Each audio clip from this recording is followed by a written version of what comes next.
your dad is such a special character. If you watched during that era, like he stands out, right? It's the goatee. It's just the way that he worked in the ring. Obviously, so much more special to you. Do you have a favorite memory of your father? I have.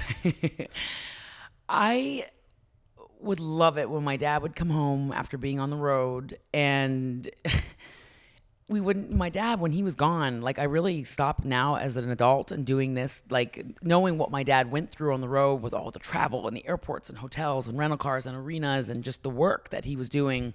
When I was a little kid, I didn't understand it because you don't get it until you do it. Yeah. But because I do it now, like my dad would be on the road for like 28 days at a time, and then he'd be home for like 3 days.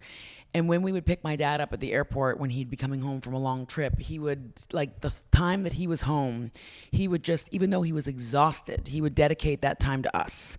And it was his time. Now that I look at it, I'm like, it was my dad's time to come down from being on the road and just to kind of like regroup and settle. But like he would take us to Busch Gardens, and we would go to 7-Eleven. He'd let us pick out anything in 7-Eleven, and we would always stock up on candy and chips and Slurpees, and my dad would just spoil us. We would miss school. We would skip school. My dad would let us skip school the next day. We would stay up till 2 a.m. swimming with my dad in the pool, and my dad had this little puppet. It was a little turtle puppet that he got at Busch Gardens, and he would tell us these little bedtime stories with this little turtle puppet and like attack us with the turtle, and like he was such a good dad when he was able to be a dad to us.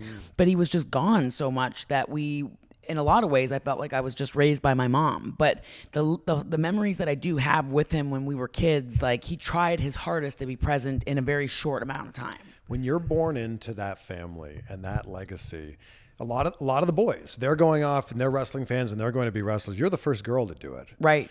Are they going, Natty, no, we don't want you to get into the family business? Or are they pushing you into it?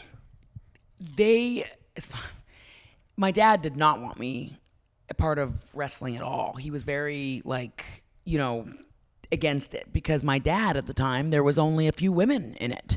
And my grandfather, Stu, didn't train any girls down in the dungeon. And so my uncles were all brought up with this as just a man's world. But when, because back in the day, in the 80s, there wasn't a lot of, there was Wendy Richter, there was Sensational Sherry, there was just a few, Miss Elizabeth, but there wasn't really there wasn't a lot of women wrestling. So I wasn't overly encouraged by anybody in my family, especially the men, to do it, because it wasn't really seen as something for the women. And so for me, I had to break down that barrier, even in my own family. Like, I want to do this. And my dad was really afraid I was going to get hurt, not just hurt physically, but like hurt emotionally, because he's like, this is such a hard business. And then when I started to succeed, I went to Japan and did my very first tour of Japan. That's where I met Becky Lynch, actually. Blew out my ACL. That could have been the end of it. Yeah. And that's why my dad was like, he didn't want me doing it.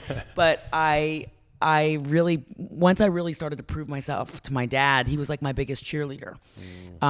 He, in his office before he passed away, like his office just had he had pictures of us, my sisters and I, everywhere. And like every wrestling thing I ever did was like on the walls, my action figures and his action figures and Brett's action figures. And he really he celebrated that so much. He became like my biggest fan. Wow. Yeah, he became my biggest fan.